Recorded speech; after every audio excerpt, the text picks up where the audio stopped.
মূলত অসমৰ পৰা আমি এক সন্মিলিত শক্তি হৈ অসমত কেন্দ্ৰ কৰি যিমানবোৰ ৰাষ্ট্ৰীয় বা অসমত যাৰ প্ৰভাৱ আছে, যাৰ সনাতন হিন্দু সংগঠন যিমানবোৰ আছে, সকলো একত্ৰিত হৈ আমি যোৱা 17 নৱেম্বৰৰ দিনা সন্মিলিত সনাতন মহাসভা শীৰ্ষক এতিয়া আমি অনুষ্ঠান কৰিছোঁ। সংগঠন নহয়, এখন আমাৰ সকলোৰে সন্মিলিত মহাসভা, সন্মিলিত মঞ্চ।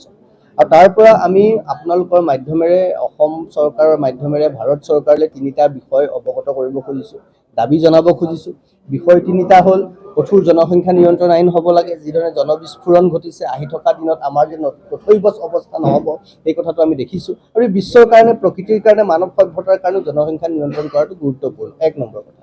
2 নম্বৰ কথা, আমাক ধৰ্মান্তৰকৰণৰ পৰা আৰম্ভ কৰি যি ধৰণৰ সমাজ সংস্কৃতিক নষ্ট কৰা যিটো অশুভ পৰম্পৰা বা প্ৰক্ৰিয়া অসমত হৈছে, সেই প্ৰক্ৰিয়াৰ পৰা অসম ভূমিক সুৰক্ষিত কৰিবৰ কাৰণে অসমৰ যিটো নিজা স্বাভিমান আছে, নিজা মৰ্যাদা আছে, সেই চিনাকি আছে, সেইখিনি ৰক্ষা কৰিবৰ কাৰণে অসমক সুকীয়া ৰাজ্যৰ মৰ্যাদা প্ৰদান কৰিব লাগিব। আৰু অসমৰ বা ভাৰতবৰ্ষ এখন ধৰ্ম নিৰপেক্ষ ৰাষ্ট্ৰ। ইয়াত আকৌ ধৰ্মৰ আধাৰত কাৰোবাক স্পেচিয়েল ট্ৰিটমেণ্ট কিয়? ধৰ্মৰ আধাৰত কাৰোবাক স্পেচিয়েল মেৰিজ আইন কিয় লাগে? কাৰোবাক আকৌ শৰীয়ত আইন কিয় লাগে? কাৰোবাক আকৌ ৱাকফ বোৰ্ড নে কিবা বোৰ্ডত এক্সট্ৰা মাটি কিয় লাগে? এইবোৰ হ'ব নোৱাৰে, আমি হ'বলৈ নিদিওঁ। সেইকাৰণে আমি সন্মিলিত শক্তিৰ এই কথাটো কৈছোঁ। সেইকাৰণে ইউনিফৰ্ম চিভিল কোডো অতি সোনকালে অসম চৰকাৰৰ লগতে ভাৰত চৰকাৰে কৰক, সেই কথাটো আমি জনাম। তাৰ কাৰণে পদযাত্ৰা হ'ব, এলানি পদযাত্ৰা বিভিন্ন সময়ত। 1 তাৰিখৰ পৰা 1 জানুৱাৰীৰ পৰা 10 জানুৱাৰীলৈকে 10 দিনীয়া এটি পদযাত্ৰা হ'ব গোলাঘাটৰ নেঘেৰিটিঙৰ পৰা। তাত বিভিন্ন অসমৰ দল সংগঠনে, সনাতনী দল সংগঠনে অংশগ্ৰহণ কৰিব। তাৰপিছতো পৰ্যায়ক্ৰমে বিভিন্ন সময়ত বিভিন্ন সংগঠন, বিভিন্ন পদযাত্ৰা হৈ থাকিব, জনজাগৰণ কাৰ্যসূচী হৈ থাকিব। অসমৰ মঠ মন্দিৰ, দেৱালয়, সত্ৰ যত যিমান আছে, নামঘৰ, সকলোকে যে মাজুলীৰ প্ৰতি যিটো ভাবুকি আহিছে, বটদ্ৰৱাৰ প্ৰতি যি ভাবুকি আহিছে, বৰদোৱাৰ প্ৰতি যি ভাবুকি আহিছে, সামগ্ৰিকভাৱে অসমৰ ভাষা, অসমীয়া ভাষা, সভ্যতা, সংস্কৃতিৰ প্ৰতি যি ভাবুকি আহিছে, সমস্ত ভাবুকিখিনি মষিমূৰ কৰিবৰ কাৰণে আমি সন্মিলিত শক্তিয়ে আমি এই আৰম্ভ কৰিছোঁ। আজিৰ পৰা সেই যাত্ৰা আৰম্ভ হৈছে। আৰু আমি কৈছোঁ যে অসুৰ আততায়ীসকলৰ প্ৰতি এইটো কথা কৈছোঁ, আপোনালোকে আমাক যিমানেই আৰু বিভেদ আনিবলৈ চেষ্টা নকৰক কিয়, এই সংঘবদ্ধ শক্তি আজি আমি প্ৰতিশ্ৰুতিবদ্ধ হৈ আমি সকলোকে কৈছোঁ। আৰু কাকো তিৰস্কাৰ কৰাৰ আমাৰ উদ্দেশ্য নহয়, কাকো তিৰস্কাৰ কৰিব খোজা নাই। কিন্তু ভাৰতৰ সংবিধানৰ লগতে সনাতন সত্তায়ো মানুহ হিচাপেও আত্মৰক্ষা কৰাটো, আৰু আত্মৰক্ষা কৰা মানে মোৰ সভ্যতা ৰক্ষা কৰা, মোৰ ভাষা ৰক্ষা কৰা, মোৰ সংস্কৃতি ৰক্ষা কৰা, মোৰ চিনাকি ৰক্ষা কৰা, মোৰ উপাসনা পদ্ধতি ৰক্ষা কৰা, সকলো আত্মৰক্ষাৰ ভিতৰত পৰে। সেয়া সংবিধানেও দিছে, সেয়া ভাৰতীয় সত্তায়ো আমাক সেই অধিকাৰ দিছে।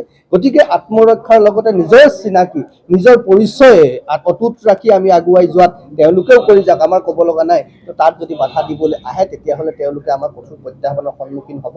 আৰু সেই প্ৰত্যাহ্বান যে আমি সৃষ্টি কৰিম, এই সংঘবদ্ধ শক্তিয়ে তাৰে প্ৰমাণ দিছে।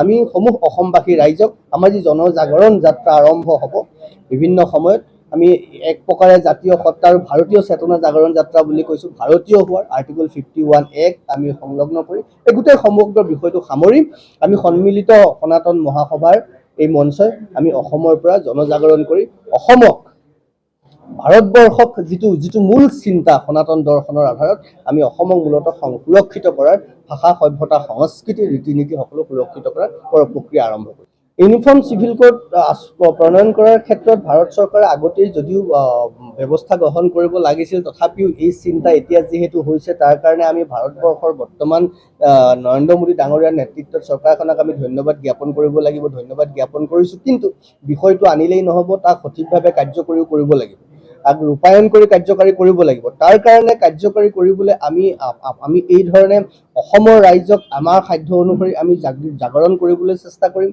আমি কৰিছোঁ, তাৰে এই প্ৰক্ৰিয়া আৰম্ভ হৈছে। আৰু আমি বিচাৰোঁ অসমৰ প্ৰত্যেকজন সচেতন ভাৰতীয় বুলি কৈছোঁ, আমি ভাৰতীয় আগবাঢ়ি আহক। ধৰ্ম বৃহৎ, যিহেতু ভাৰত ধৰ্ম নিৰপেক্ষ আৰু সনাতন সত্তাও ধৰ্ম নিৰপেক্ষ। সনাতন বাই ডিজাইন, বাই ডিফল্ট সেকুলাৰ। ইয়াত আৰু বেলেগকৈ সেকুলাৰিজিমৰ প্ৰসংগ থাকিব নোৱাৰে। কাৰণ আমি গছ গছনি, গৰু ম'হ ছাগলী, কুকুৰ মেকুৰী, মানুহ বুলি সকলোকে গ্ৰহণ কৰিছোঁ। বাকীবোৰেতো মানুহৰ মাজতেই ভাগ ভাগ কৰিছে, আমি সকলোকে গ্ৰহণ কৰিছোঁ। গতিকে সনাতনতকৈ সেকুলাৰ পৃথিৱীত বেলেগ বস্তু থাকিব নোৱাৰে। গতিকে ইয়াত কোনোবাক এই ৱাকফ বোৰ্ডে হওক, অন্য কিবা কিবিয়ে হওক, বেলেগ কিবা বিয়াৰ কিবা ব্যৱস্থা, তেওঁলোকৰ কিবা শৰীয়তী ব্যৱস্থা, এইবোৰ থাকিবই নোৱাৰে আৰু আমি থাকিবলৈ নিদিওঁ। এই যে আমি নিদিওঁ বুলি কৈছোঁ, সেইকাৰণে কৈছোঁ কাৰণ কোনোবাই সেই চিন্তা কৰিছে, তেওঁলোকে সেই আইন প্ৰণয়ন আনিছে আৰু আমি কৰিবলৈ নিদিওঁ বুলি বেলেগ বেলেগ একেখন দেশত বেলেগ ব্যৱস্থা হ'বলৈ নিদিওঁ বুলিয়েই আমি সংঘবদ্ধ হৈছোঁ আৰু ৰাইজক লগত লৈ পেলাই আমি আগবাঢ়ি যাম। ৰাইজে এই ক্ষেত্ৰত আমাক সহায় সহযোগ কৰিব বুলি ভাবিছোঁ, কাৰণ ৰাইজে প্ৰস্তুত কৰা চৰকাৰ, গতিকে ৰাইজে সিদ্ধান্ত দিব লাগিব। ৰাইজৰ সিদ্ধান্ত আমি আমাৰ মাধ্যমেৰে, আপোনালোকৰ মাধ্যমেৰে আমি কেন্দ্ৰীয় চৰকাৰলৈ জনাম আৰু তেওঁলোকে কৰিব বুলি আমি বিশ্বাস ৰাখিছোঁ।